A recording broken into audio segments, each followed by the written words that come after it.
The clock had just passed midnight on March 10, 1945, when 8-year-old Haruyo Nihei felt her father's urgent hands shaking her awake. Through the paper walls of their Tokyo home, she could hear something different in the air, a deep, mechanical thunder that made the ground tremble beneath her futon. Her father's voice cut through the darkness. "This one is different. We need to run, now." 7 minutes after midnight, the night sky over Japan's capital transformed into a vision of hell. 334 American B-29 Superfortress bombers, each one stripped of defensive guns and loaded with jellied death, swept in at barely 5,000 feet above the city.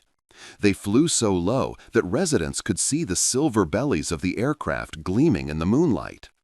Pathfinder crews had already marked their target, a fiery X burning across the heart of Tokyo's most densely populated neighborhoods, where 750,000 souls lived in homes made of wood and paper. What happened next would become the single deadliest air raid in human history. More destructive than Dresden, more lethal than Hiroshima or Nagasaki as single events.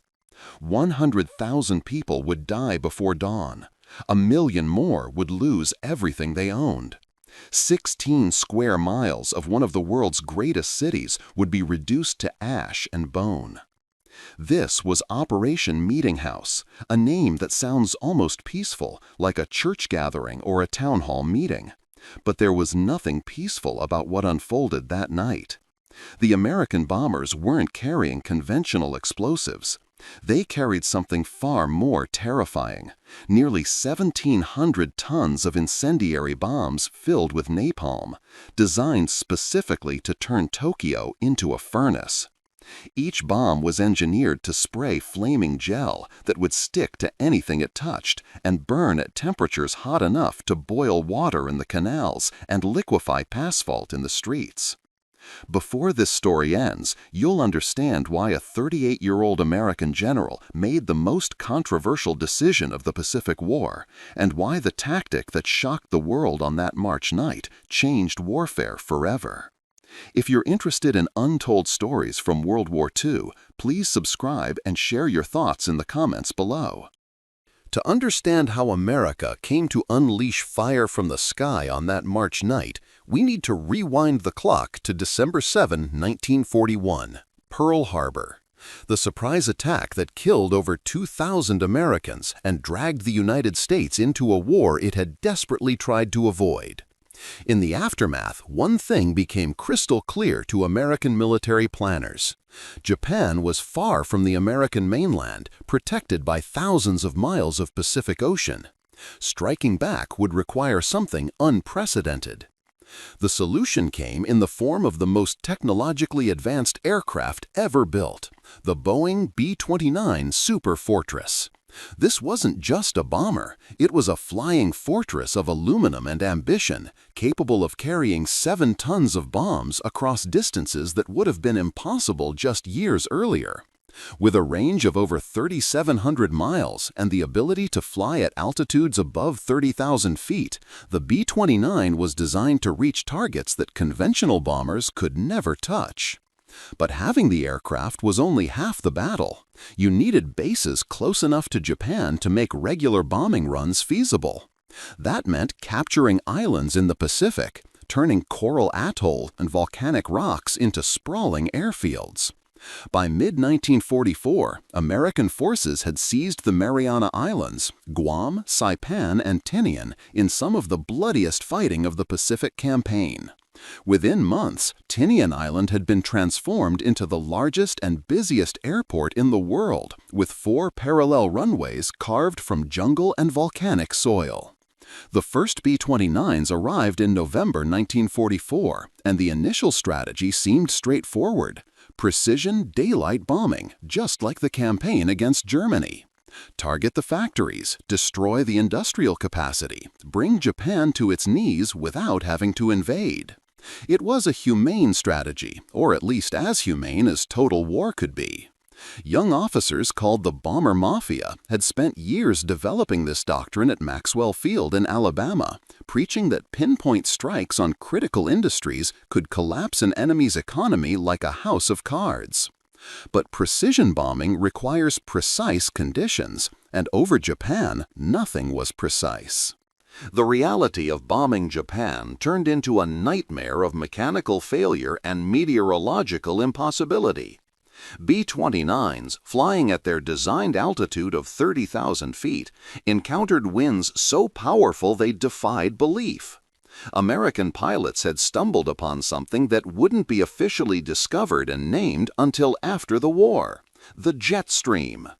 These rivers of air, sometimes blowing at over 250 miles per hour at 23,000 feet, turned precision bombing into a cruel joke.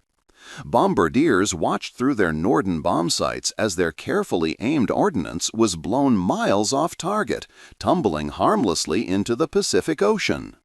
One crew reported racking up an impressive fish kill total that would have made any Japanese fisherman jealous, but precious little damage to actual military targets. The bombing accuracy was abysmal. Only 5% of bombs were landing anywhere near their intended targets. Then there were the bombers themselves. The B-29 was a marvel of engineering, but it was also the most complex aircraft of its time. And complexity meant problems. The Wright R-3350 engines, pushed to their limits at high altitude, had a disturbing tendency to overheat and catch fire. Crews nicknamed them wrong R-3350s. Many bombers never made it back to base, plummeting into the sea with their fuel tanks sucked dry by the brutal headwinds, their crews sending desperate SOS calls that faded into static. The results were catastrophic for American morale and devastating for the bombing campaign. In one raid on November 24, 1944, only 24 bombers out of over 100 actually dropped their bombs near the target. The raid was hyped beyond belief back home, but it accomplished almost nothing. More raids followed. More failures occurred. Brigadier General Haywood Hansell, who commanded the 21st Bomber Command and believed deeply in precision bombing, watched his career dissolve as his raids produced nothing but losses and mechanical breakdowns. By January 1945, Hansell was relieved of command. His replacement was a man who would change everything about the air war against Japan. His name was Curtis Emerson LeMay, and he didn't believe in playing by the old rules. Curtis LeMay was not a man given to sentiment or moral ambiguity. The son of an itinerant worker who had endured a hard-scrabble childhood, LeMay had clawed his way up through the ranks by being better, tougher, and more ruthless than anyone else in the room. At 38 years old, he was already a major general, known for his iron will and his willingness to lead from the front. In Europe, he had personally led bombing missions over Germany and had threatened to court-martial any pilot who aborted a mission without cause. His leadership style was simple: results or consequences. When one of his commanders suspected pilots were aborting missions out of cowardice, LeMay issued a single order: "I will be in the lead plane on every mission. Any plane that takes off will go over the target or the crew will be court-martialed." The abort rate dropped overnight. Robert McNamara, who would later become Secretary of Defense, called LeMay the finest combat commander of any service I came across in war, but also noted that many thought him brutal. When LeMay arrived in the Mariana Islands in January 1945, he inherited a failing campaign and a clear message from his superiors: "Fix this, or you'll be relieved just like Hansell." He understood the stakes weren't just about his career. If the bombing campaign couldn't force Japan to surrender, hundreds of thousands of American troops would have to storm the beaches of the Japanese homeland in an invasion that military planners predicted could cost 1 million Allied casualties. LeMay studied the problem with cold calculation. The precision bombing doctrine wasn't working. The jet stream made high-altitude bombing useless. The mechanical strain on the B-29s at altitude was destroying the fleet. And Japan's war production was decentralized. Over 50% of Tokyo's industry was spread out among small workshops in residential neighborhoods, making it nearly impossible to hit with precision strikes. He needed a completely different approach, and in the files waiting for him, he found it. Incendiary bombing, firebombing, the tactic the British had used to burn German cities, the strategy that the bomber mafia had once considered barbaric. While LeMay pondered his options, American scientists and engineers had been busy solving a different problem: how to burn down Japanese cities as efficiently as possible. This wasn't some spontaneous decision made in the heat of war. It was the result of meticulous planning, extensive testing, and cold industrial calculation. In the Utah desert at Dugway Proving Ground, something extraordinary had been constructed in 1943. Exact replicas of German and Japanese residential neighborhoods. The Office of Strategic Services had obtained detailed intelligence on the construction methods, materials, and layouts of typical Japanese homes. Engineers built these mock villages down to the smallest detail. Wooden frames, paper walls, tatami mats, even the furniture inside. Then they set about methodically destroying them with different types of incendiary weapons, measuring which bombs created the most efficient fires. The M69 incendiary bomb emerged as the winner. Created by Standard Oil Development Company and funded by the Office of Scientific Research and Development, the M69 was a masterpiece of destructive engineering. It was deceptively simple: a plain steel pipe with a hexagonal cross-section, 3 inches in diameter and 20 inches long, weighing just 6 pounds. But inside that unassuming tube was jellied gasoline, napalm. When the bomb struck a surface, a timing fuse would burn for 3 to 5 seconds. Then a small explosive charge would detonate, spraying flaming napalm up to 100 feet in every direction. Wherever those burning globs landed, fires would start, and in a city built primarily of wood and paper, those fires would spread like a plague. The bombs were packaged into cluster munitions, the E-46 aimable cluster bomb, with 38 M69 bomblets packed together. When dropped from a B-29, the cluster would fall to about 2,000 feet, then break apart, spreading the bomblets across a wide area. Each B-29 could carry 40 clusters in its bomb bay. Do the math, that's 1,520 incendiary bomblets per aircraft. The Americans nicknamed them Tokyo calling cards.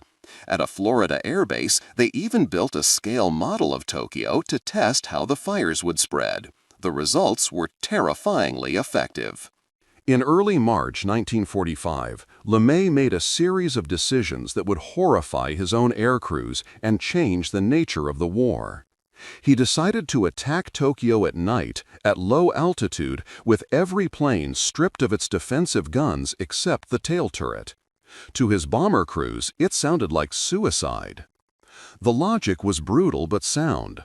Flying at night would neutralize Japan's fighter defenses. Intelligence reported only 2 units of Japanese night fighters in the entire country. Flying low, between 5,000 and 9,000 feet, would put the bombers below the jet stream, eliminating the wind problem that had plagued high-altitude missions. And stripping the guns, gunners, and ammunition would reduce weight by thousands of pounds, allowing each bomber to carry double its normal bomb load. But low altitude meant flying directly into the range of Tokyo's anti-aircraft guns. LeMay's own intelligence officers predicted losses could reach 70%. That meant more than 200 bombers destroyed, over 2,000 men killed in a single night. Some of LeMay's staff feared the plan was madness. LeMay was gambling on surprise. Japanese air defenses had been calibrated for high-altitude daylight raids. A massive low-level night attack would catch them completely off guard. He also planned to abandon the standard formation flying that had protected bombers in Europe. Instead, the B-29s would attack individually in a stream, making their own way to the target. The target itself was carefully chosen: the Shitamachi district of Tokyo, a densely packed area of just 12 square miles that housed an estimated 750,000 people. American intelligence had consulted pre-war Japanese insurance company risk assessments to identify which neighborhoods would burn most efficiently. They'd even studied maps ranking Tokyo's wards by their susceptibility to fire. The mission was scheduled for March 9. LeMay informed the 20th Air Force Headquarters of his plan on March 8, a day he knew his superior, General Hap Arnold, and Arnold's chief of staff would be absent. He later admitted he wanted to protect Arnold from blame if the attack failed. At sunset on March 9, 1945, the first B-29 lifted off from Guam's North Field. 325 B-29 superfortresses took off from airfields across Guam, Saipan, and Tinian at 50-second intervals, forming a silver river in the sky. Each bomber was loaded with 7 tons of incendiary bombs. Most carried M69 napalm clusters, but the mix also included M47 incendiaries, white phosphorus bombs, and magnesium bombs. Different formulations of death, all designed to create maximum fire. In the cockpits, crews wrestled with a mixture of dread and duty. Many had been convinced during the pre-mission briefing that LeMay was either a genius or a maniac, possibly both.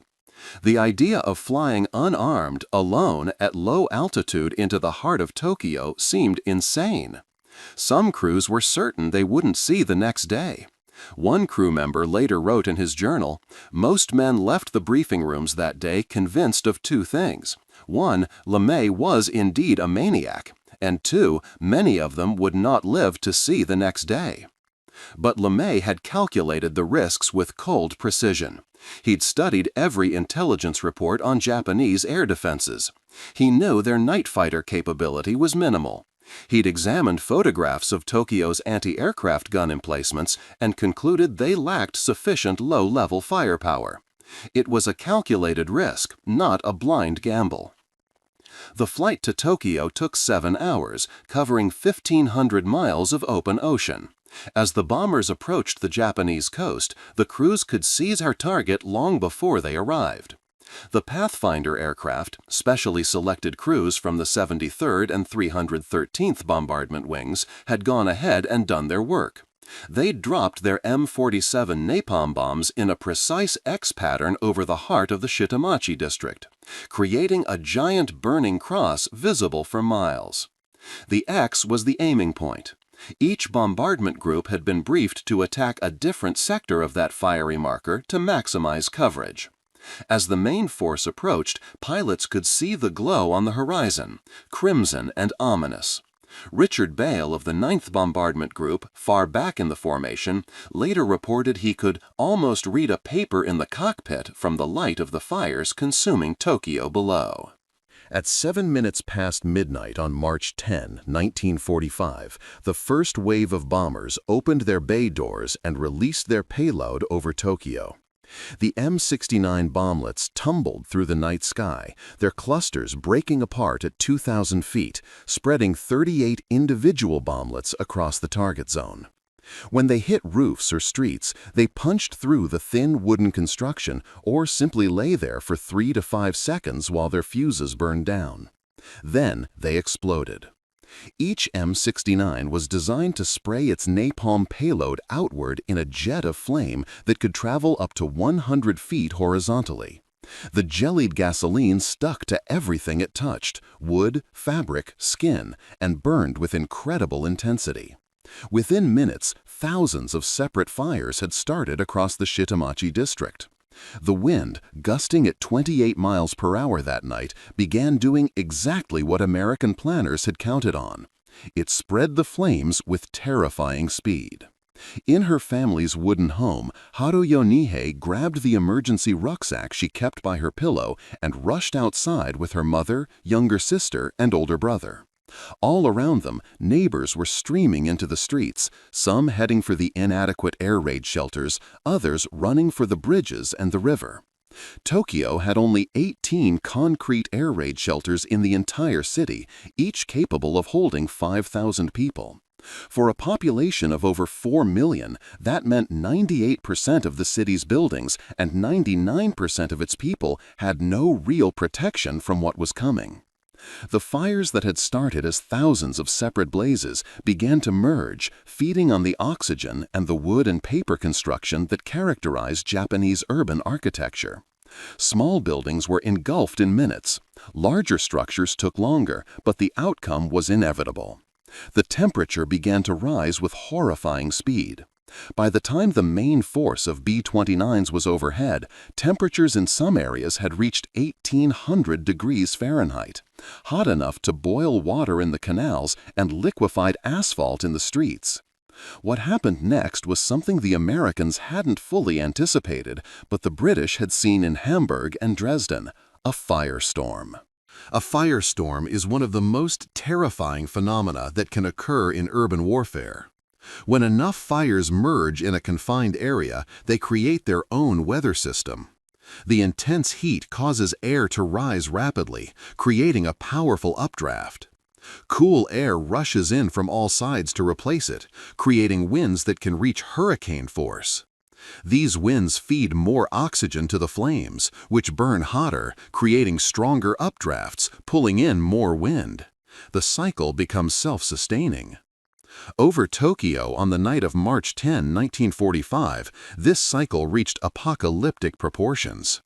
The firestorm created winds so powerful that people trying to flee were literally swept off their feet and thrown into the flames.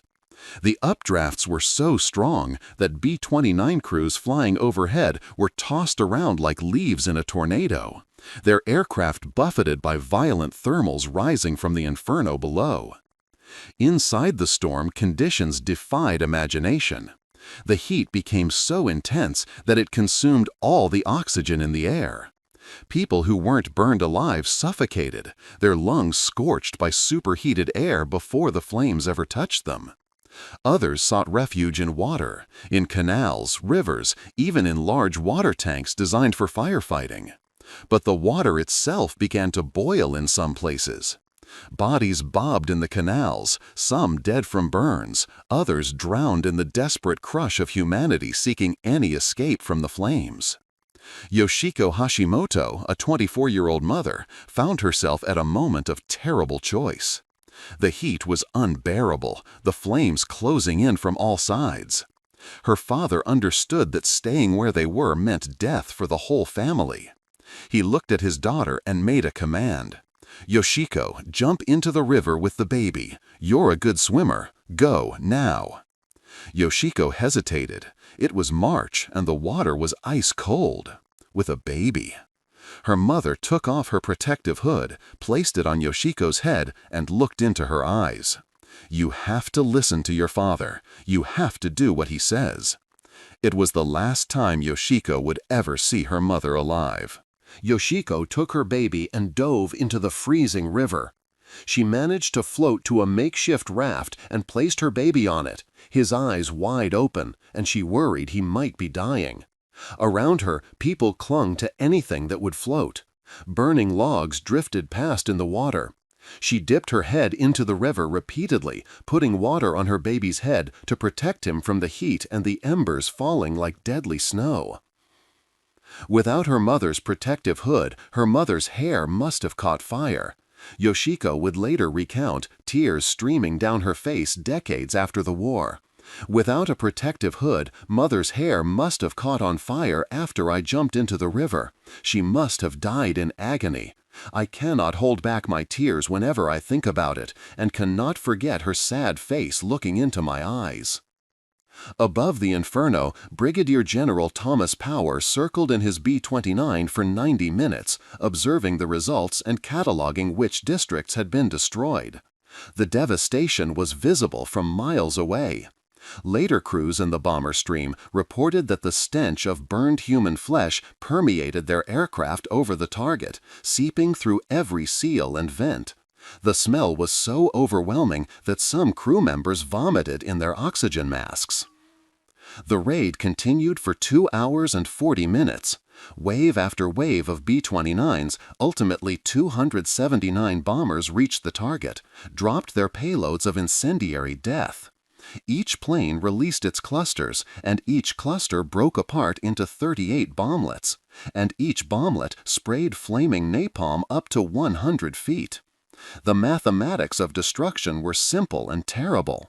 1,520 M69s per plane, multiplied by nearly 300 aircraft, equals over 400,000 individual incendiary bombs raining down on 12 square miles of densely packed wooden houses.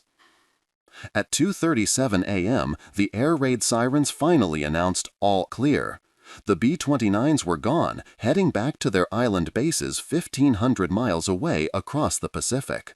Behind them, Tokyo burned. Dawn revealed a landscape that looked like the surface of another planet. 16 square miles of Tokyo, an area roughly equivalent to the entire city of San Francisco, had been reduced to ash. Only brick and concrete structures remained standing, skeletal and blackened. Everything else was gone. 267,000 buildings had been destroyed. The few fire brigades that had tried to fight the flames had been overwhelmed within minutes. Their efforts were like trying to fight the sun with a garden hose. The body count would never be precisely known. The fires had been so intense that many victims were completely incinerated, leaving no remains to count. 79,000 bodies were recovered in the immediate aftermath. The United States Strategic Bombing Survey, conducted after the war, estimated 87,000 killed and 40,000 injured. Other estimates reached as high as 100,000 dead. But the numbers don't capture the full horror. These weren't soldiers dying in combat. They were civilians, men, women, children, the elderly, the infirm. Families huddled together in their homes as the fire consumed them. Workers trapped in factories, students, teachers, shopkeepers, artists. Every category of human life simply erased. Over 1 million people were left homeless. They wandered the smoking ruins carrying whatever pitiful possessions they had managed to salvage, searching for loved ones, for shelter, for any place to sleep. Access to basic utilities, gas, electricity, water, telecommunications, was almost entirely non-existent for days after the bombing. For the American forces, Operation Meeting House was judged an overwhelming success. 14 B-29s had been lost, 96 airmen killed or missing, tragic but far below the 70% losses that intelligence had predicted. The mission had achieved its primary objective, destroying Tokyo's dispersed cottage industry and the workers who operated it. Japanese industrial output in the city was cut in half overnight. General Curtis LeMay and General Hap Arnold considered the raid a triumph. LeMay described Operation Meeting House by saying the U.S. had finally stopped swatting at flies and gone after the manure pile. The tactic had proven devastatingly effective. And it was just the beginning. The success of Operation Meeting House established a new template for the air war against Japan. 4 days later, Nagoya was hit with incendiary raids, then Osaka, then Kobe. The firebombing campaign spread across Japan like the fires themselves, consuming city after city. In total, 67 Japanese cities would be targeted before the war's end. The raids continued until the Americans literally ran out of incendiary bombs and had to pause to allow stockpiles to be rebuilt. On May 25-26, Tokyo was struck again.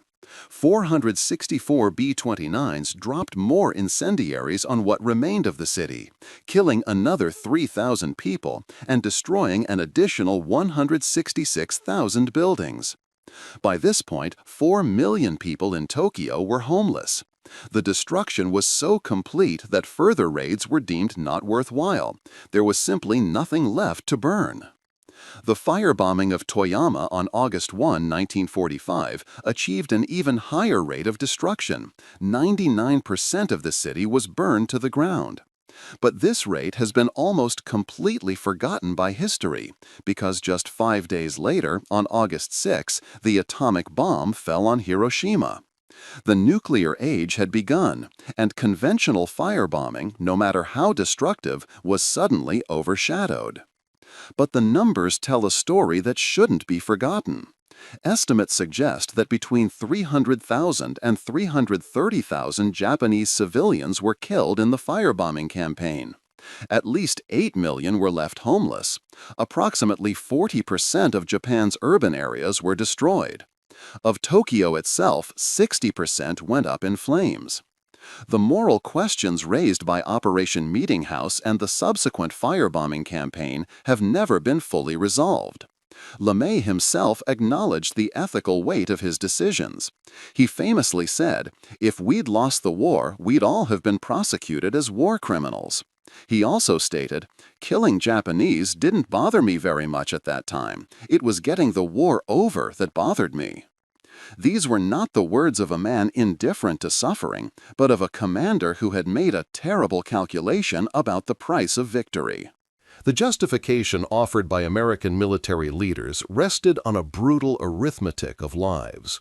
Intelligence estimates suggested that an invasion of the Japanese home islands, Operation Downfall, could cost hundreds of thousands of American lives, possibly 1 million or more.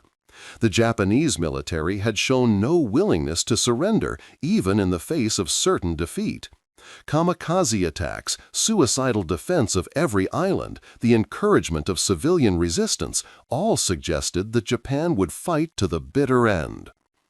The firebombing campaign, therefore, was designed to accomplish two objectives. First, to destroy Japan's decentralized war industry, the thousands of small workshops producing parts for aircraft, weapons, and equipment.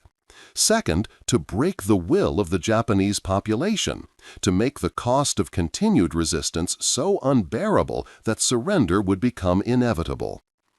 Some historians argue this represented a fundamental moral shift in American warfare, the first time commanders deliberately targeted civilian populations on a massive scale. The transition from precision bombing of industrial targets to area bombing of residential districts marked a crossing of a line that, once crossed, made the atomic bombings of Hiroshima and Nagasaki seem like merely the next logical step in the same strategy. Others argue that the distinction between military and civilian targets had already been erased by the Japanese themselves, who had deliberately dispersed their war industry throughout residential areas, hoping to use civilians as human shields. Over 50% of Tokyo's war production took place in homes and small workshops. To destroy the industry meant destroying the neighborhoods. There's also the question of proportionality. The U.S. Strategic Bombing Survey concluded after the war that the atomic bombs were not necessary to force Japan's surrender. Conventional bombing and naval blockade would have achieved the same result. But this conclusion was reached with the benefit of hindsight, access to Japanese decision-making records, and knowledge that wasn't available to commanders making real-time decisions in early 1945.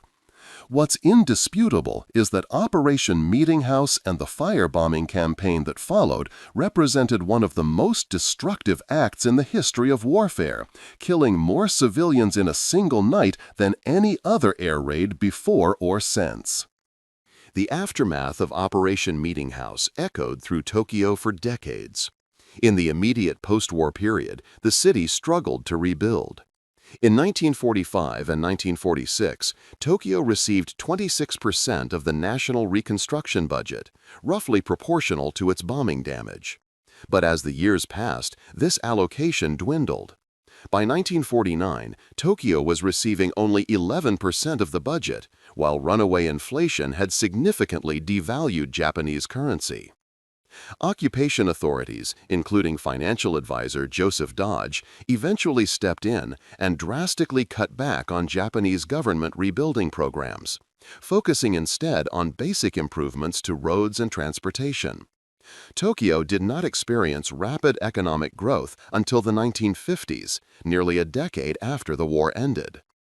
Between 1948 and 1951, the ashes of 105,400 people killed in the attacks on Tokyo were interred at Yokoamicho Park in Sumida Ward. A memorial to the raids was opened in the park in March 2001. The park maintains a list of people who died in the bombings, compiled from applications by victims' families. As of March 2020, this list contained 81,273 names, and it continues to grow as more families come forward with documentation of lost loved ones. Katsuoto Sawatome, who was 12 years old during the March 10 firebombing, became one of the most important voices for remembering the raid. In 2002, he founded the Center of the Tokyo Raids and War Damage in Koto Ward. The city government refused to fund it, so Sawatome created it as a private museum. It contains documents, literature, artifacts, and journal entries from survivors, including Sawatome's own recollections. For a child who did not know the true meaning of death or fear, March 10 was my first experience of that, Sawatome reflected decades later. I have nothing to describe the memory of that night. It is difficult to talk about it, even now. For Haruyo Nihei, who survived by watching the balls of fire consume her city at age 8, visiting the museum in 2002 brought catharsis. It brought back memories of that day, she said simply. Today, Tokyo shows almost no physical scars from the night it was transformed into an inferno. The city rebuilt itself into one of the world's largest and most technologically advanced metropolises. But the memory of Operation Meeting House lives on in the stories of survivors, in the memorial parks, in the archives that Katsumoto Sawatome fought to preserve. Yoshiko Hashimoto survived that night in the freezing river, clutching her baby to a makeshift raft. Her baby survived too, but her mother, father, and sister perished in the flames. She carried the memory of her mother's final look, that moment of sacrifice when her mother removed her own protective hood and placed it on her daughter's head for the rest of her life. "I cannot hold back my tears whenever I think about it," she said, "and cannot forget her sad face looking into my eyes." The legacy of Operation Meeting House extends far beyond Tokyo. It established the template for modern strategic bombing, the idea that civilian infrastructure and morale are legitimate targets in total war. This doctrine shaped conflicts from Korea to Vietnam, from the Cold War to the present day. The line between combatants and civilians, once bright and clear in the laws of war, became permanently blurred on the night of March 10, 1945. Curtis LeMay went on to become Chief of Staff of the United States Air Force, serving from 1961 to 1965. He died in 1990 at age 84, having never publicly expressed regret for the firebombing campaign he orchestrated. His defenders argue he shortened the war and saved countless American lives. His critics call him a war criminal who escaped justice only because his side won. Perhaps both things are true. Perhaps the horror of Operation Meeting House lies precisely in the fact that it was both strategically effective and morally devastating. A terrible success that achieved its military objectives while raising questions about the limits of acceptable warfare that remain unanswered to this day. The night Tokyo burned changed the world, and on some level we're all still living in the light of those flames.